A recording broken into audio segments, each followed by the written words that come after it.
All right, so we're on page 3 in the footnote in the bottom left. We're discussing the opinion of Chazal that one can essentially fulfill their obligation of learning Torah even just by reading Shema in the morning and reading Shema in the evening.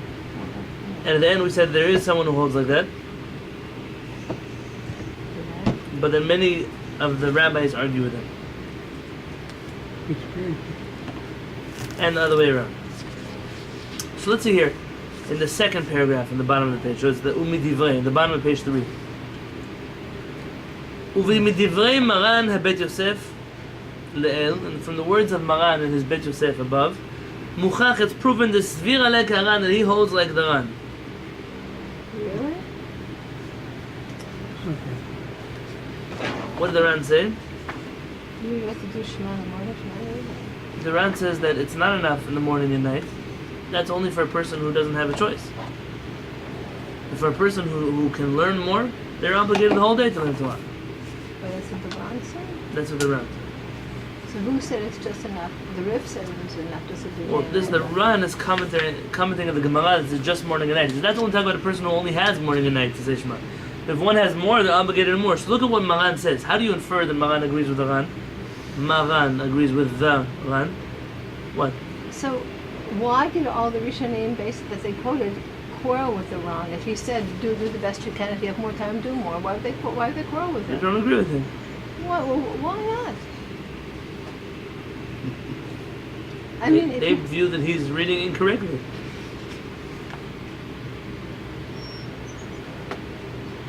They seem to say there's some kind of minimum that you can check off your box. I studied Torah today. I voted. And he's saying there isn't. Shari Hivisham Shuvat HaRashba. Maran brings down a letter from the Rashba. Rabbi Shlomo ben Aderet. Deha de'en anu mevarchim al haTorah la'achareha, that the reason we don't make a bracha on the study of Torah when we're finished studying Torah, we make a blessing before, but we don't make a blessing when we finish studying Torah. Hu mishum, it's because the kriyat Torah, the reading of the Torah, mitzvah, is a mitzvah.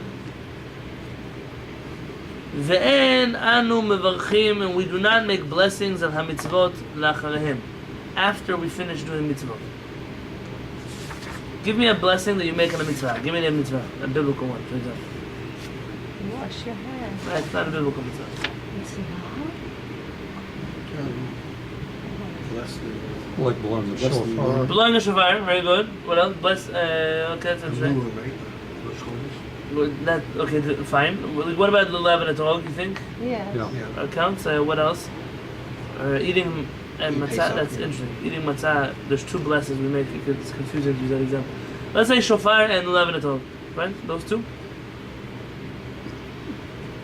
We make a blessing before we blow the shofar. What blessing do we make when we finish blowing the shofar? We don't, because we don't make blessings when you finish doing the mitzvah.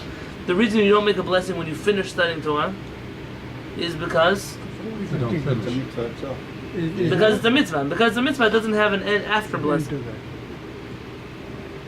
Ve'al teshiveni mikirat Torah bebet hakneset.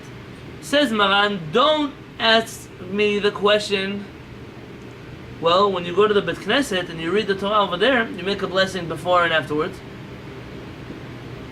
So you see that you do make a blessing when you finish doing the mitzvah. That you make a blessing afterwards. Dehatam, over there, where's over there in the Bet Knesset? Why do we make a blessing before and after? Is it a mitzvah to read the Torah on Monday and Thursday? Yeah. I mean, is it in the Torah? Is it in the Torah? Yeah. I don't know if it is. It's not. Who established it? Rabbis like not to have 3 days of not eating. Oh, very good. The Hatam Takanat Moshe ve'Ezra. That is a decree of Moshe and Ezra to have Torah reading every 3 days. So Monday, Thursday, Shabbat.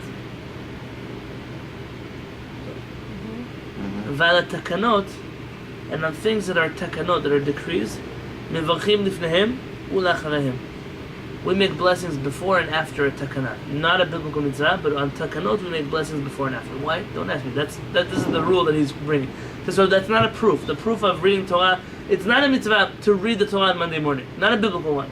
So you can't bring a proof to the biblical commandment of studying Torah from the Moshe Rabbeinu and Ezra Sofer commandment of reading the Torah. וכתב על זה הבית יוסף. So now Maran adds his own.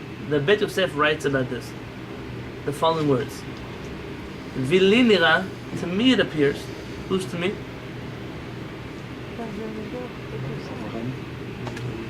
Or Who's writing here? The Bet Yosef? Who's the Bet Yosef? Who's writing the book? I don't understand. Who's speaking here? I don't know. Who is? Rabbi Yosef Karo just quoted this teaching above, that on Takanot you don't make blessings. And now the Bet Yosef, who is Rabbi Yosef Karo, he's now commenting on what he just wrote. He gave the standard answer. Why do you make a blessing on Torah reading? Because it's Takana. It says, V'linira, and to me it appears, to me Rabbi Yosef Karo it appears, Shafilu, that even if Hayu Mevarchim, they would bless La'achar ha-mitzvot, after mitzvot. Even if there was such a concept of making blessings after doing a mitzvah. You blow a shofar, you make a blessing before, and when you finish blowing the shofar. If there was such a thing, lo kasha. Lo. Why is that not a problem? It's not a question. Dechevan, that because mitzvat hagayat Torah, the mitzvah of learning Torah, hi kol hayom, v'chol halayla, it is all day and all night. Ve'en sha'an, there is no time, she'eno chayav, that he is not obligated la'asok b'Torah, to study Torah. There's no time where you could, oh, I'm exempt from studying Torah. And therefore, lo shayach levarech la'achareha, there's no, it couldn't be that you would make an after blessing on Torah, because when are you finished studying Torah? You're never finished studying Torah, therefore it's a continuous mitzvah, and there is no, so even if you would make after blessings on mitzvot, you wouldn't by the Torah reading, by the Torah learning, because it never ends. Like what you said. And the reason for this, the reason why we're bringing him is because he agrees with the Ran. He's telling you that the bare minimum might be to say Shema in the morning and night, but a person has an all day and all night obligation to study Torah. In which case, he seems to be siding like the Ran, not like the other commentators. So are there other examples like that? What do you mean? Where it's timeless and it's from the Torah, it's a mitzvah from the Torah? That's a good question. I can think of 6. Wow, that's pretty good. The 6 constant mitzvot you always have to think about. But the flaw with those is that there's no blessing on thinking about them. So there's not even a beginning blessing. You can ask why the Torah reading has a beginning, Torah learning has a beginning blessing in the first place. We'll get to there. But right now what we're saying is, so I do have examples, but they don't have blessings, so I wouldn't be able to bring a proof from them. Let me think what other blessing we might do. Like white tzitzit is an all day. Well, I guess the real reason is that we don't make after blessings on any mitzvah. But Maran is saying, theoretically, if we were to make after blessing on a mitzvah, even this one would not have an after blessing. Because it never ends. It's a constant mitzvah. Continuous. Yeah, like if you make a blessing on loving Hashem, if there was such a thing, you wouldn't make an after blessing, according to this logic. If you would make a blessing on V'ahavta l'reacha kamocha, which we don't, but if you did, then there would never be an after blessing. You're not done loving people for today. These are mitzvot that will last. They would go on forever. Well, I do have one question. Because in the morning, up in the morning, or part of the morning brachot, you also do a blessing of studying Torah, and you're not. What I understood is you're not supposed to study Torah until after you say those blessings. Correct. Yeah. That is the first blessing that we're talking about. It's that blessing. Oh, It happens a lot. Not here. Well, here it'll happen to me too. Sometimes I'll wake up and I'll get a text message on my phone of a halakha question from somebody on the East Coast. And you can't answer it.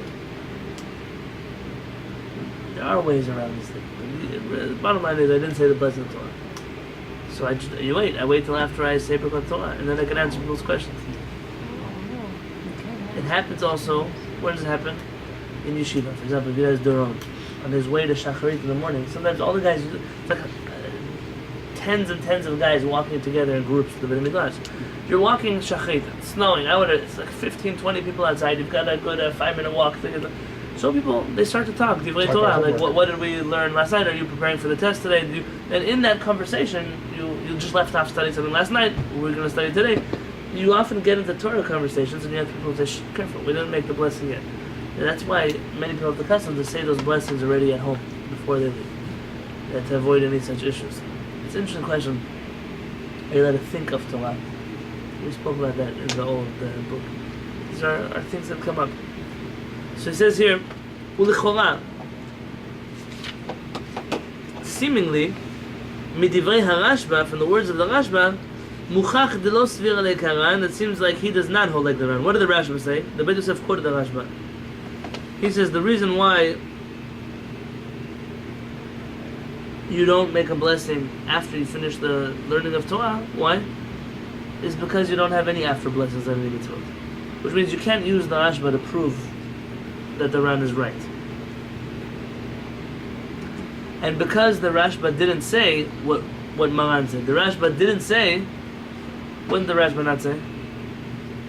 What answer did he not give? He asked the question, why don't you make an after blessing on learning Torah? What's his answer? Because you normally don't give an after Because you normally don't give an after blessing. He should have said, if he agrees with the Ran, what should he have said? Biblical. Torah all day. The study of Torah is constant. That's why we don't have an after blessing. From the fact that he didn't say that, he's trying to infer that maybe he doesn't even agree with Maran in the first place. He doesn't agree with the Ran, he argues on the Ran. Miklal lav ata shomea hen. Sometimes from someone saying no, you can understand that what they're saying yes to. You can infer things from people's words, even if they didn't say it. People don't like to do that. That's not what I said. I know it's not what you said, but it's what you didn't say that told me what you said. Don't say that, don't read into my words. That's what words are meant to be. You aren't meant to read into people's words. It makes people upset, I know. Most people speak in that vague kind of language in order so that you shouldn't catch them saying the things that they're really trying to say.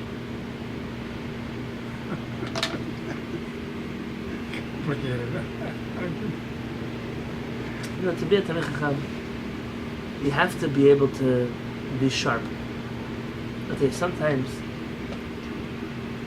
I read a terrific article from one of the major kashrut organizations in the U.S. telling community members why they should not rely on their rabbi in matters of kashrut. Oh my. It's why I'm not upset.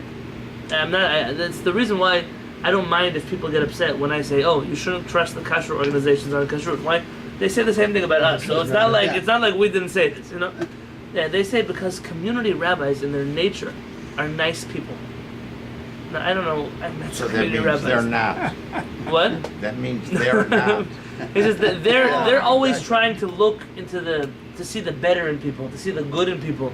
He says, and you can't do that in the world of kashrut. You can't trust people. You have to be very suspicious and always questioning. And therefore, community rabbis are not cut out for this work because they're too nice. This was the bottom line. What does it say about them? They say they're not so nice. Yeah. Now you should know that in general in life you can infer things from people. This is they're telling you how they were. Everything is suspecting. Everything is. But as Talmid Chacham, there's truth to what they say.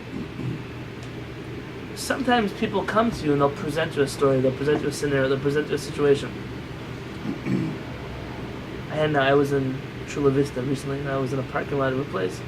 Some guy starts speaking to me. You speak Spanish? I don't speak Spanish. Starts still speaking to me in Spanish. No? I know a little bit the words. I understand his story, and he was clearly dumbing it down so I would understand the story.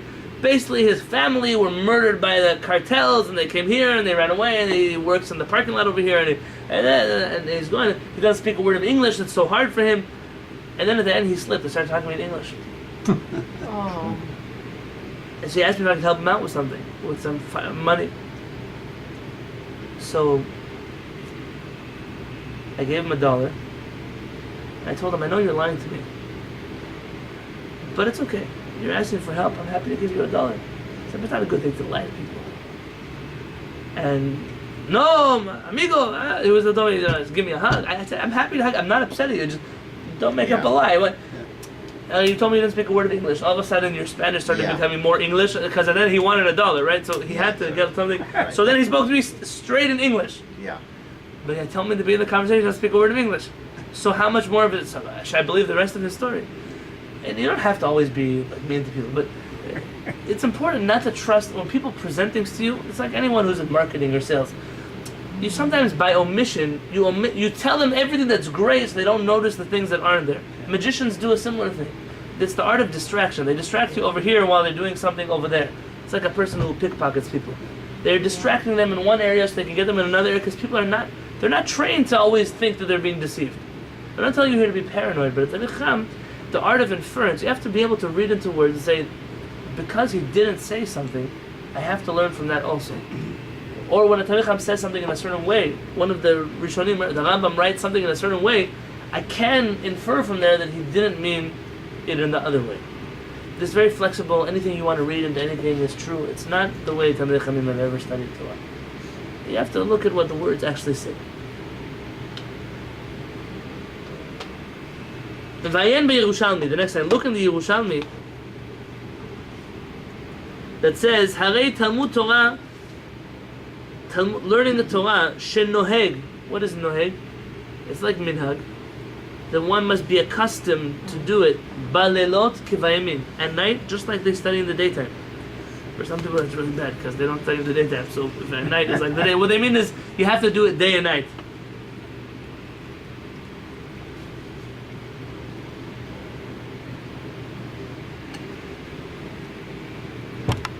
מהי כדון?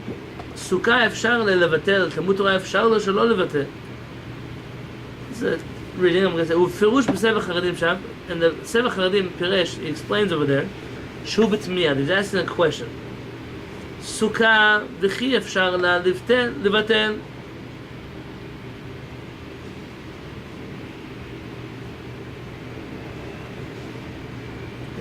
I have to see this Yerushalmi inside. What I believe the Yerushalmi is trying to say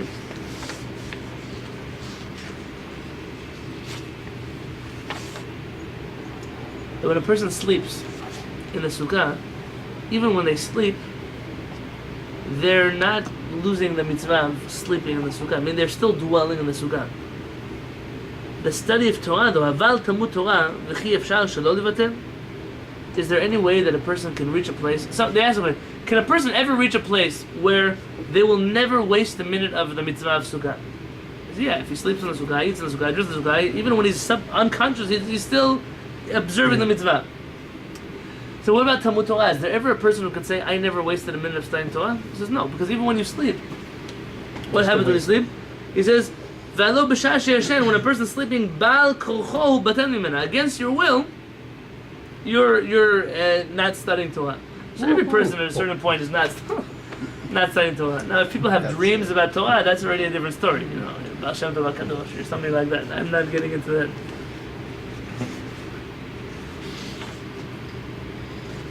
I'm skipping to the end of the third to last line. Ulefi. You see that? It's the second to last word. Ulefi. Ulefi pirush zeh. According to this commentary, Muchach midivrei HaYerushalmi, is apparent from the words of the Yerushalmi, Delo mehani latzet yedei chovat mitzvat Talmud Torah. Delo mehani. It does not help latzet yedei chovat, to fulfill your obligation of mitzvat Talmud Torah, the mitzvah of learning Torah, b'kriyat Shema Shachrit v'Arvit, just by reading Shema Shachrit and Arvit. I mean, from this Yerushalmi, would you think that he agrees with the Ran, or he doesn't agree with the Ran? Does not. It does not help. Very good. It doesn't help. Why? Because if he's telling you that even when you sleep you're losing out on the mitzvah, he's telling you that your Shema in the morning and night wasn't enough. And if that's what he's telling you, then you know that the Yerushalmi, the Talmud Yerushalmi agrees with the Ran. Really the other way around. The Ran agrees with Talmud Yerushalmi. He came first. Ve'lo patur ela b'shah she'yashen. And the only time you're really exempt from studying Torah is when you're sleeping. You're saying that the last 3 lines it says that saying the Shema is not enough to fulfill the mitzvah. Right. From the fact that Yerushalmi says that when you sleep you're losing out on the mitzvah of Shema, and then it's okay because what can you do? At the end of the day you have to sleep. he's telling you that the rest of the day you're obligated in studying Torah, even if you said Shema morning and night. Oh, the Ran says that you could just do that, but if you have more time, you should do more. Correct. So Meaning he's it- saying you have to do more. So who is the person who said that you only need to study Shema twice a day? Well, the Talmud says that. The question is that a bare minimum, or is that if I do that, I checked it off my list? And the Ran is saying it doesn't make it. If you don't have any time, so Shema is enough. But if you have more time, there is no bare minimum. You have to study as much as you possibly can. And we're trying to figure out if there are other sources that back up the Ran. Okay, but I mean, if the Talmud says you only need to study, you only need to read the Shema twice a day to fulfill the Minimum. commandment minimally.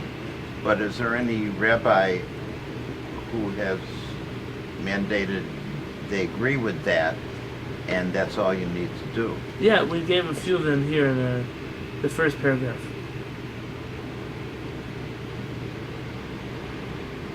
Yeah.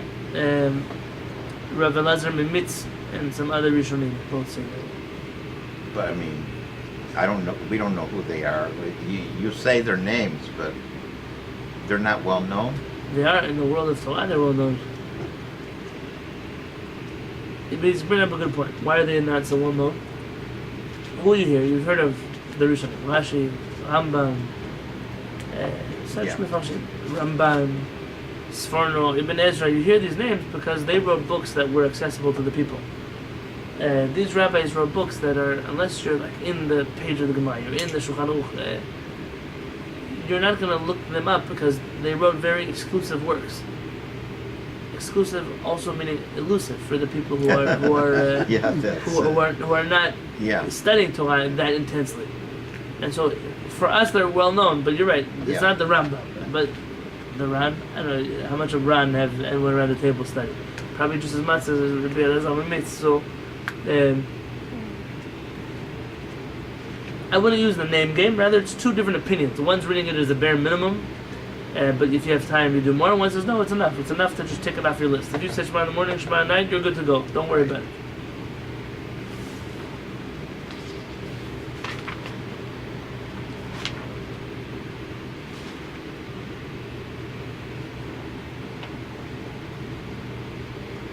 Okay, let's go back. We're done with this footnote.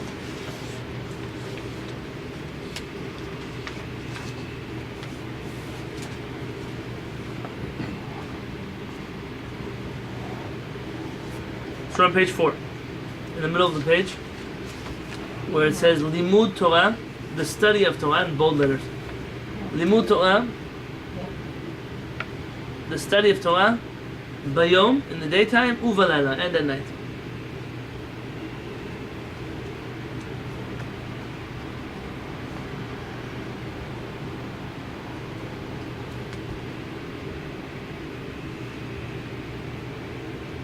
Af al pi, even though Shekava Adam, that a person has established for himself,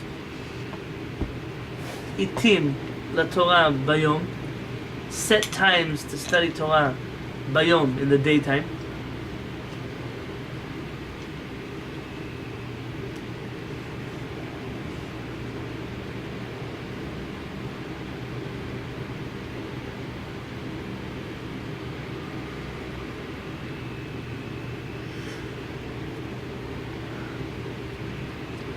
Mikol Makom, in any case, mitzvah alav, it's a mitzvah on him, lilmod gam balayla, to study also at night. So even though you have a set time, let's say you have 3 hours every morning you study Torah, you still have an obligation to come back at night and study Torah again. Shneimar, like it says, Hagita bo yomam v'layla. You must study it day and night in the book of Yoshua, first chapter, verse 8. You know, in the yeshiva system, this is built in. They're studying in the morning, they're studying in the afternoon. There's a large break after the evening study, the afternoon study, really. And everyone comes back for an hour or two at night to study again. And the reason for that is part of this idea that even though you study the whole day until 6 o'clock, you still have to come at 8 or 9 or 10 to study again. Because the daytime is not enough. Now, if a person goes to a Daf Yomi class in the morning, they should try to find something else, even if it's at home, to learn something else at night. So both day and night have inside of it the study of Torah. And there's a note here. I don't mean to offend anybody if I say this, so nobody here. I'm more worried about the people on the side of the camera. No, but it's okay. I want them to hear it also. In Hebrew, we don't have certain words like in English. I'll explain to you what I'm trying to say. There was once a guy in yeshiva with a girlfriend, and he would call her from the payphones in the yeshiva. Now, English is an interesting language. You can use words that are not gender specific. Right. They, them, you. The word you could be for a man or a woman. Right. So, do you want to go out? Do you want to go meet me at this? It's very easy to use these words. When you use Hebrew, and perhaps other languages too, but Spanish could Yeah. be, you must define, when you say you, male or female. And it's much harder to then get away with saying such things. You would say ata or at, and then someone knows who you're Yeah. talking to on the other side of the phone. So English is a good language to know. This person spoke Spanish, so it was hard for them. So they used to speak in English with a really bad accent just so they could speak Yeah. in a gender-free Gender-neutral. tone. When we write books of halakha, in general, in places of Torah, this is, you might say, in the world of 2017, this is old school, but it's always written in one gender, and not because it's only applicable to that gender, but because how else could you do it? You have to choose a gender when you write in Hebrew. When it says, when a person dies, and he has to, and he should do this, and if it falls on him, it's not only talking about men, it's talking about everybody. We live in a world where, because women have been oppressed so long in a society that really until not so long ago women were not even equal to men, and some would argue that that may continue, some would argue that it doesn't. I don't really care for argument either way, but there's a certain, you can either call it a sensitivity or a overreaction of, we have to make sure that we're also represented. The reason I'm not particular when I read here, if there's anyone who knows me would know that the study of Torah for me, men and women, I push it equally on both people. The attendance in Beth Knesset, equally on both people. I'm not an egalitarian shul in that regard, but there's no zilzul, there's no degradation here of women. I believe that in the world of Torah, in the world where women, men were always considered in high esteem. It's not a Torah that oppressed women. And if someone feels that way, I understand why they would be sensitive about it. But so in the Torah text, if I was reading a book of social studies or a book of the Constitution, why is everything in masculine? Then maybe I'd be offended. But in the Torah, rabbis have to use words. It's only they use what's common, and what's common is like this. It's like when a rabbi say, "Don't cook a goat in its mother's milk." I'm not comparing men to goats. Relax, the men were. But it says, so a rabbi say, "How do you know that a cow can?" The Torah speaks in the way that's most common, or the way that people do. It doesn't mean only, it says that don't oppress a widow or an orphan. A rabbi say it doesn't mean only a widow and an orphan. It means anybody who in society, they're normally looked down upon. They're normally oppressed. They normally have a harder time. Anyone who has a disadvantage, and it may not be fair to consider such a person with a disadvantage, but what can you do then? In the world there are such things. So the Torah, when it speaks, it's not, there's a lot more fluidity there than what meets the eye, and the people who learn Torah know that about it. So I hope, just for the people who are listening to us on YouTube or wherever they are, just don't be offended. There's no reason to be offended. Oh Hashem, here we love everybody, and our Torah loves everybody. So if you're outside in the other worlds, I get it. But by us, it doesn't work like that. But Katav Rambam, and the reason I'm telling you this is because someone sent me a Haggadah that was written to be a feminist, orthodox feminist Haggadah. And I'll tell you the truth. I'm all for people making things relevant to them. So I don't like to fight people just because things are new. It's not my thing. Not everything new is bad. But they changed even the blessings to be feminine. And in doing so, they wrote, instead of Baruch At Hashem, they wrote Brucha At, like that. And then how do you say Hashem in feminine? So they made up some word for God in feminine. But if I were reading this, it sounds like some Greek goddess. I don't know who is Alila. I don't know who she is. And so, in the desire to be so adamant about this, it's almost like we're creating some kind of avodah zarah that goes along with it. This push in life is always, Don't deal with the little things that everyone else deals with. There's a big problem. There's a problem of how women are treated in society. Fix that problem. And sure, there are details that go along with that problem, but if you're just going to fix all the details, you're never going to solve the problem. There's a problem. The problem has to do with educating men. The problem has to do with educating women. The problem has to do with educating leadership. There's a lot of things. But just changing around a word on its own is not enough. There's much bigger things to focus our efforts on. And I'm not taking it away from people who have been oppressed and therefore react. I'm not belittling them. But in our Torah, we don't have to worry about it. בכתב הרמב"ם, the Rambam writes, שאין אדם לומד רוב חוכמתו אלא בלילה. I want to translate this for you because you'll understand what I want to say. שאין אדם לומד, because a person does not study. Don't write it, just listen to me. שאין אדם לומד, because a person does not study רוב חוכמתו, the majority of his wisdom, אלא בלילה, except for at night. We would never word a sentence like this in English. In Hebrew we do this a lot. It literally means a person only receives the most wisdom when they study Torah at night. But it's saying a person does not receive Torah wisdom except for when they study at night.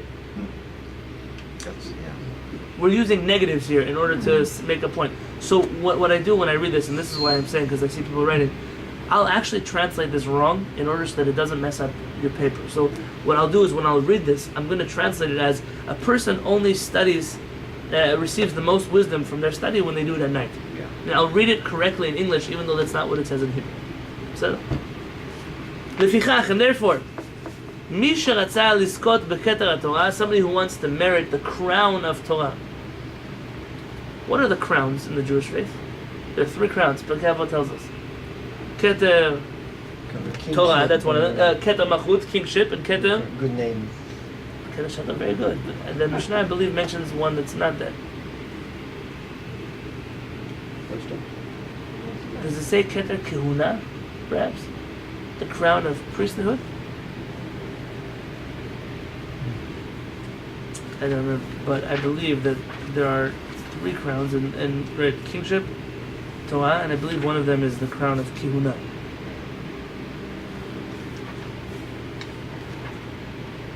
The reason I'm saying this is because the rabbis point out that the first 2, you can't become a king unless you're from a royal lineage or from the tribe of Yehuda. You can't become a Kohen unless you're from the tribe of the Kohanim or the Leviim and get promoted. But the Keter Torah is a crown that everybody can have. Everybody can merit this crown. The Rambam is telling you how to get this crown of Torah. Misha Ratzah Liskot B'Keter Torah. Somebody who wants to merit the crown of Torah, Yizaher, you should be careful, B'chol Lelotav, in all of his nights.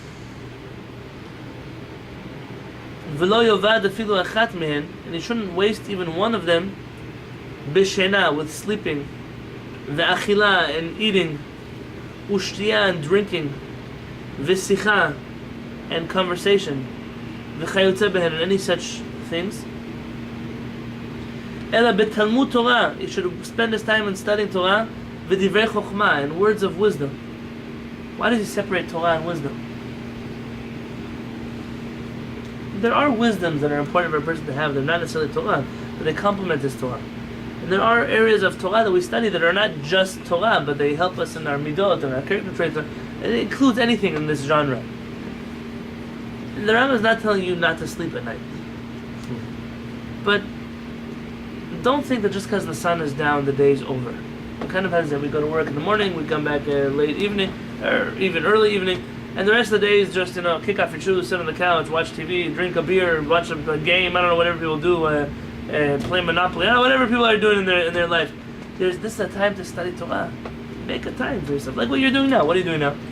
People are already in bed? And I don't know. And there are people who are not in bed. There are people who are doing other things. They're just sitting around, they're schmoozing, they're walking on the beach, and that's not a bad thing to enjoy life. No one's saying that.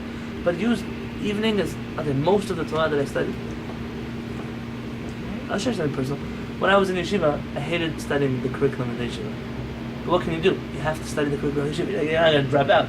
So, in the morning, from 9 o'clock until 1, you study what the yeshiva is studying, and from 3 o'clock until 6:45, you study what they're studying. And then nighttime, you study again what they're studying from 8 o'clock until 10 o'clock. And at 10 o'clock, a lot of people just go back to their rooms and get ready for the next day. It starts all over again at 7. And there was a library in the back of the women's section in the yeshiva called the RBLY library. It stands for someone's name who donated the library. It's a library of all kinds of like out-of-the-box books, mostly Sephardic ones. It's like the Sephardic reject shelf, it's grown bigger and over the years. Go on, and that's where I first bumped into Rabbi Yosef, or the letters of Rabbi Moshe Feinstein, or some of the writings of the Vilna Gaon or the Ben Ish Chai, or the Chida, and I'll tell you that most of what you hear me quote from these rabbis, don't be fooled. Since I became a rabbi, I've studied so much less Torah than I used to study that it doesn't come from now. I bought my first set of the Chida books about a year ago, but I have studied them maybe 3 days. I'm talking hours-wise, not enough. But in yeshiva, I used to stay till 12, till 1. The whole night you could study those books. Everything that I know is from those night times. And if it was in the middle of the afternoon, I'm sure that it wouldn't stick in my head like it did. It's nighttime. Only the people who are serious are in the Beit HaMikdash. There's other people that it's quieter. It's dark outside. There's nowhere else you'd be. Like, what are you going to do in yeshiva when it's dark? There's nothing to do. There's no TV, there's no radio, there's no game, nothing. So you study, and that study that I have, I sometimes miss those days. I miss the days of just being able to sit. So I try, like on my Friday night table, my favorite moment of Friday nights, nobody should be offended, is when my guests leave. And even the guests that stay, there's certain kind of guests, they stick around and they also learn. But I always try to take out a book and just to study for it. Sometimes you're exhausted. What can you do? Friday night is the hardest day of the week. But if I lose Sunday and Monday and Tuesday and Wednesday and Thursday night, no one's going to take away Friday night from me. Wednesday, Shabbat, you don't have to be at work next day. Learn something. And if it's hard to learn something and that's actual learning, so it's not going to hurt you. Chabad has this nice custom. They watch the Lubavitcher Rebbe videos. And it's an easier way to learn. So you don't have to open up a book and read something that gets boring, but you're doing something positive in the nighttime. This is what he's talking about, the Rambam. Amu Chachamim, our rabbis tell us, En go'ana shel Torah el halayla, shneimar kumi roni balayla.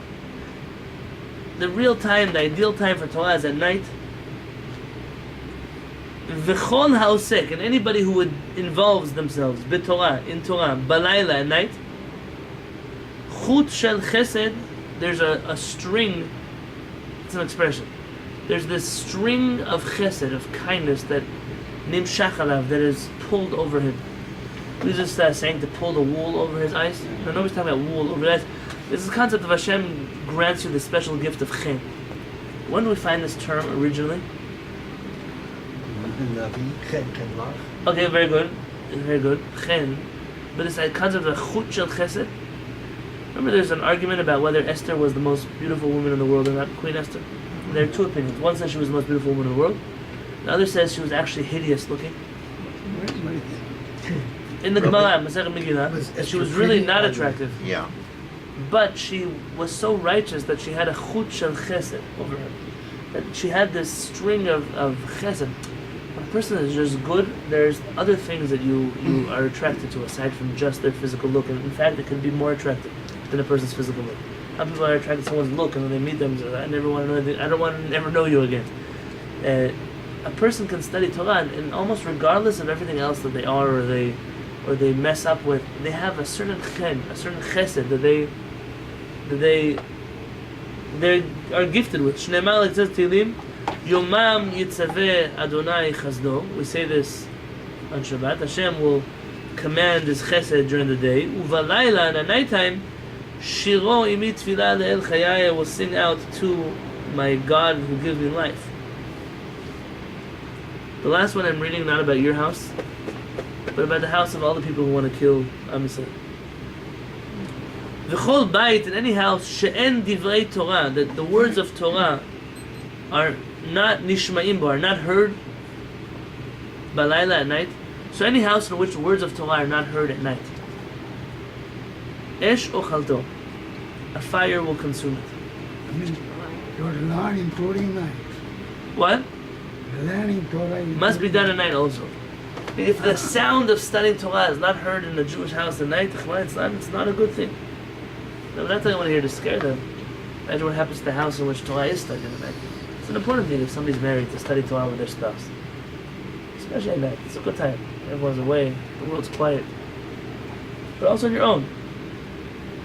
Study of Torah includes many things. Reading a book before you go to bed, that's a Jewish book. That counts as studying of Torah at night. Yeah. Putting on a Torah class. A lot of people here do that. The words of Torah heard in your house. There's also the children, the people around, they know that in this house Torah is studied. I'm studying Torah at night. So is that because you shouldn't waste time generally as long as you're up? Or is there some magical quality about night? No, there's something special about nighttime. And that is, These blessings that at night the world changes. And the Kabbalists give a whole other reason for this, but in this context, the Rabbi simply the Torah says you must study Torah day and night. So you understand that even if you study Torah the whole day, the nighttime has to be infused with some kind of Torah as well. Could be lesser, but it has to be infused with Torah. On the top of page 5, then I want to get back. V'nachon sheyasok b'Torah. V'nachon, it's proper. Sheyasok b'Torah, that a person should study Torah. Ben mincha le'arvit. Between mincha and arvit.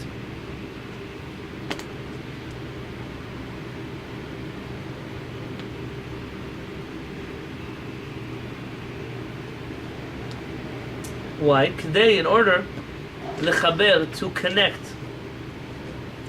et hayom, the day, la laila, to the nighttime, b'limud Torah, in the study of Torah. You don't want just to be a daytime learning, nighttime learning, but this is like a bridge. It connects the day with the night through the study of Torah. Now, you have to understand what they're saying here. This is not like what I see in some synagogues that people come to pray mincha, and during mincha and arvit, the rabbi feels like he has to give a speech every single weekday. It's not what it's referring to. This is referring to communities that prayed mincha before sunset and waited for 3 stars to come out to pray arvit. And therefore there's a good hour, sometimes hour and a half between those 2 times. And so what do people do? So maybe I'll stick around the back of the shul and I'll schmooze, I'll drink some coffee, or I'll go home, have some dinner and come back. Because it's a special time in that time to study Torah. And I'll tell you the truth, in Baltimore when I was in yeshiva, it's the only place in the world I ever saw this. They're particular never to pray arvit early, always at the right time. So on a Friday night, like now in the summer, where you have to pray mincha early, but there's a long time until the sun sets, what they do is they'll pray mincha, let's say at 6 o'clock, and then everybody will just, in their Shabbat clothing, they'll just sit down at the tables, and for an hour and a half they'll study Torah until they pray arvit. They'll pray arvit, and then they go home to have dinner. Hundreds of people. It's a very special thing. Now, you have to know that when you're in a yeshiva versus in a community, there are different elements that are involved. In a yeshiva, presumably everybody wants to study Torah. Everybody wants to be there. It's an experience of learning Torah. When you deal with a community, you have to know not to make your community too difficult for people to participate in. You have to know that some people have kids at home. Some people have a wife that doesn't like that they're out for so many hours a night. Some people they're not the kind of people who have 2 hours a night to sit down. They have other. And if you create such a system, you might think that it's very beautiful, but you might alienate a lot of people doing so. And you have to know that balance always.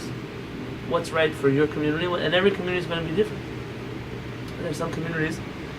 I was a community in Israel that right when they finish Arvit on Motzei Shabbat, they hand out a book of Zohar, and everybody stays for another hour reading Zohar. And that's great, but some people, their wife is at home waiting to start the dishes and get the house in order. But so what are you going to do? It just doesn't work for some people.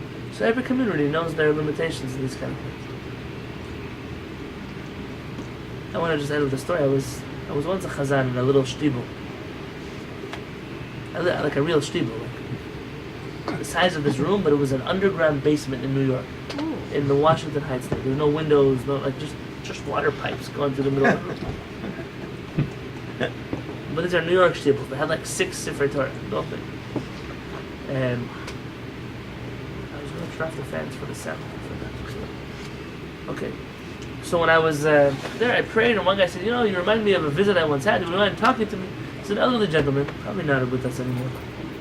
And like already then, it was like a few years to 120, and it's been a few years. He told me that he once went to Israel to visit, and it was way back in the days where you still wrote letters to people that you knew, telling them that you were coming. believe such a world. There was one such a thing. Yeah. And his father had gone to yeshiva with Rav Kook, the father. And he told him, listen, if you ever go to Israel, look up my classmate, Rav Kook. I'm sure somebody there knows him. So he did some research. He found that Rav Kook had passed away, but he had a son who was alive. So he sent him a letter saying, my father went to yeshiva with your father. Would you mind hosting us on your trip in Israel? But they had no idea that he was the Rosh Yeshiva of Merkaz Rav Kook, that he was the successor of the Rav Kook dynasty. No idea. Just they knew it was some rabbi in Yerushalayim. And at the time, it seems like Rav Kook was already widowed, or I don't know the exact details of why his wife wasn't in the story. The younger, Rav Kook younger. The younger one, yes, the Rav Tzvi, the son. He said, please come stay by me with my honor. So him and his brother came to Israel. And they found that Rav Tzvi Kook lived in an apartment with one bedroom. And he says, he set up the room for them. He said, come, sleep in the bedroom. What do you mean, it's your bedroom, we'll sleep on the couch, we're young guys. He says, no, please, I insist that you sleep in my bed.